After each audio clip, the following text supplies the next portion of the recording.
तो हम सब जानते हैं कल यानी 9 अप्रैल से चैत्र नवरात्रे शुरू हो रहे हैं और नव वर्ष भी स्टार्ट हो रहा है। न्यू बिगिनिंग्स, न्यू स्टार्टिंग्स और नई नई चीज़ें लाइफ में हम स्टार्ट करेंगे। ठीक है, तो नवरात्रि जो शुरू होने जा रहे हैं, नवरात्रों में हम बहुत सारी चीज़ें करते हैं, परंतु उसका सिग्निफिकेंस कि क्या जो भी हम कर रहे हैं वो क्यों कर रहे हैं वो नहीं पता होता है समटाइम्स। और फिर बहुत सारी चीज़ें हम नहीं भी करते हैं या करते हैं तो उतना मन से नहीं करते हैं। और आपको पता है कि पांचों तत्व यानी 5 एलिमेंट्स कितने इम्पॉर्टेंट है। जैसा कि मैं हर बार बोलती हूँ जब भी हम वास्तु से रिलेटेड बात करते हैं, ultimately everything is made up of these 5 elements. और यहाँ नवरात्रों में भी इन पांचों एलिमेंट्स का कितना कितना सिग्निफिकेंस भी है और हम सभी को अनइंटेंशनली यूज़ करते हैं। और वो कैसे, चलिए बात कर लेते हैं। सो देखिए, सबसे पहले जब बात करते हैं वाटर एलिमेंट की तो बात होती है घट स्थापना यानी कलश स्थापना की। वाटर जो है, पानी जो है, उसके अंदर लाइफ है, हम सब जानते हैं। वाटर के अंदर जो एनर्जीज है उसको वहाँ पे स्थापित करके और ये समझना, इस बात को फील करना कि माँ जो है वहाँ पे हम उनकी प्राण प्रतिष्ठा कर रहे हैं। और जितने भी मंत्र, चैंटिंग्स, जब भी जो भी हमारे दिल से प्रेयर्स होती हैं पूरे नवरात्रों में, वो उस घट स्थापना जो हमने की है, जल जो है उसके अंदर वो सारा वो जो जल है वो एनर्जाइज हो जाता है। और जब नव 8th या 9th जो भी आप नवरात्रि पे पूजन करते हैं, उस दिन जब हम उस कलश के जल को पूरे घर में, उसका जो जल है उसका छींटा देते हैं, ये समझ के कि माँ का आशीर्वाद, माँ की ब्लेसिंग्स जो हैं वो हमारी पूरी फैमिली, पूरे घर परिवार पर रहे। सो सबसे पहली चीज़ वाटर एलिमेंट यूज़ होता है।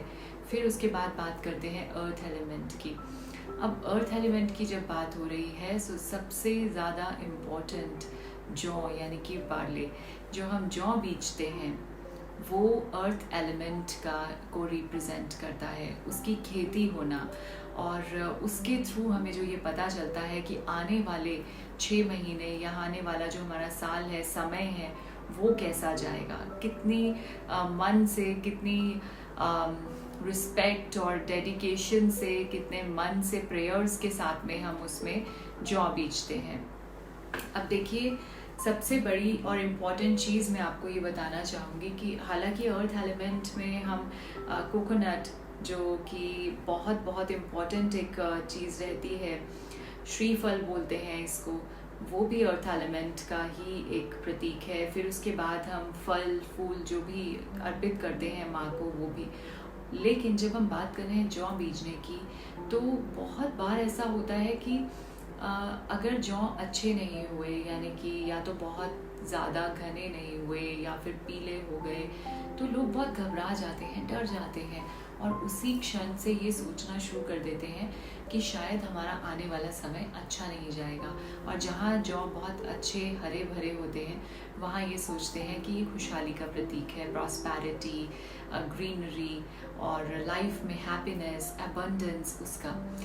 लेकिन यहाँ पे डर नहीं होना चाहिए। जब हम पूजा कर रहे हैं, जब हम प्रेयर्स कर रहे हैं भगवान की, उन अल्टीमेट एनर्जीज़ की, तो वो जो शक्तियाँ हैं वो कभी भी हमारा बुरा करने के लिए नहीं आती, पर ये एक साइन होता है हमें बताने का कि अगर ऐसा कुछ हो रहा है जो कि ग्रीनरी और प्रॉस्पेरिटी का एक साइन है, अगर वो नहीं मिल रहा है आपको, तो आप समझ जाइए कि अभी नहीं, थोड़ी सी देर और, यानी थोड़ा टफ टाइम और थोड़ी एफर्ट ज़्यादा, और ये आपको करना है आने वाले समय में। सो घबराना नहीं है और डरना नहीं है बिल्कुल भी। अगर जौ की जो खेती होती है वो पीली होती है, कम होती है, समझ जाइए कि अभी माँ का जो आशीर्वाद है वो ये है कि आपको हार्ड वर्क अभी और करना है लाइफ में। सो दूसरी चीज़ ये हुई अर्थ एलिमेंट। अब तीसरी बात जब करते हैं फायर एलिमेंट की, तो अखंड ज्योत की बात होती है। अखंड ज्योति जो हम जला के रखते हैं, पहले दिन के नवरात्रे से शुरू करते हैं उसको, पूरे नवरात्रे वो जलती है, दिन रात जगती है और हम ध्यान भी रखते हैं। पर समटाइम्स ऐसा होता है कि जोत बीच में ही ठंडी हो जाती है और हमें दोबारा जलाना पड़ता है। और बहुत सारे लोग इस बात से डर जाते हैं कि पता नहीं क्या हो गया, क्या गलती हो गई, क्या भूल चूक हो गई और हमारे साथ ऐसा हुआ, इस बार जोत बुझ गई हमारी। तो देखिए अगेन, इसमें डरना नहीं है, ये भी कुछ साइंस होते हैं कि कोई ना कोई बड़ी मुसीबत आने वाली थी जो कि टल गई, जो कि माँ ने हर ली आपकी, समझ गए। तो उसको आप समझिए और हर एक चीज़ को पॉजिटिव एस्पेक्ट से देखने की ट्राई कीजिए, ना कि डर और घबराहट से नहीं वो करेंगे, नहीं तो फिर वो जो मन है ना आपका वो नहीं लगेगा पूजा में। ठीक है कि मुझसे गलतियाँ हो रही हैं, नहीं ऐसा कुछ नहीं है। आप खुद समझिए, जब हमारी जो माँ होती है, अगर हम उनके सामने कुछ भी गलती करते हैं, हाँ वो थोड़ा सा डांटती हैं उस टाइम पे, लेकिन उसके बाद में जब तक हम खाना नहीं खा लेते, गुस्से में रूठ के बैठ जाते हैं, खाना नहीं खा लेते, उनको चैन नहीं आता। हम घर से बाहर जाते हैं, जब तक आ नहीं जाते उनको चैन नहीं आता, नींद नहीं आती। सो कैसे जो जगत की माता है वो आपकी इतनी छोटी छोटी जो चीज़ें हैं, यदि आप नहीं ध्यान दे पाए या किसी रीज़न से जो ठंडी हो गई तो वो उस पर नाराज़ हो जाएंगे, ऐसा कुछ नहीं होगा। तो वो एक आप समझिए इस बात को, और हर एक बात को पॉजिटिव एस्पेक्ट से देखिए। अब एयर एलिमेंट की बात करते हैं। सो इंसेंस स्टिक्स, धूप जो हम जलाते हैं, जो फ्रेग्रेंस हम जलाते हैं उस समय, वो होता है एयर एलिमेंट। वहाँ पे उसकी कितनी इम्पोर्टेंस है उस समय में। अब बात कर लेते हैं स्पेस एलिमेंट की, जब बात हो रही है। सो ध्वनियाँ जो उस समय पूरे नवरात्रे, माता की भेंटें, माता के भजन, पाठ करना, चैंटिंग्स करना या घंटियाँ बजना, ये सब एयर एलिमेंट जो है, स्पेस एलिमेंट जो है, वो हमारे को, हमारे कानों को जो अच्छा लगता है उस समय, जो गूंजता है एनवायरनमेंट में और पॉजिटिविटी देता है। सो ये इसलिए इम्पॉर्टेंट होता है। सो घर में बेसिकली सारी की सारी नेगेटिविटी रिमूव हो जाए, पॉजिटिविटी आए, पॉजिटिविटी का फ्लो हो, तो कंप्लीट 9 days की जो एनर्जी होती है वो बहुत बहुत पावरफुल एनर्जी होती है।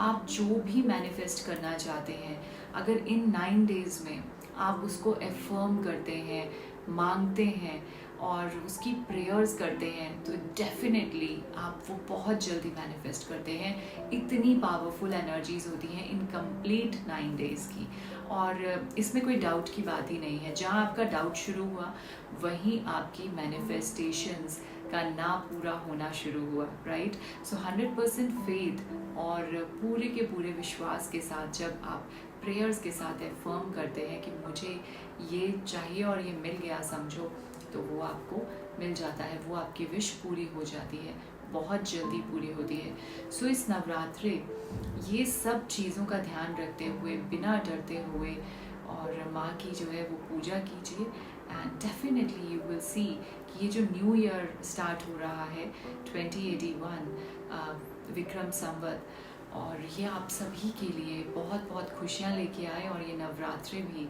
चैत्र के नवरात्रे, ये भी सबके लिए बहुत बहुत खुशियाँ लेकर आए। सो जय माता दी और हार्दिक शुभकामनाएं नव वर्ष की।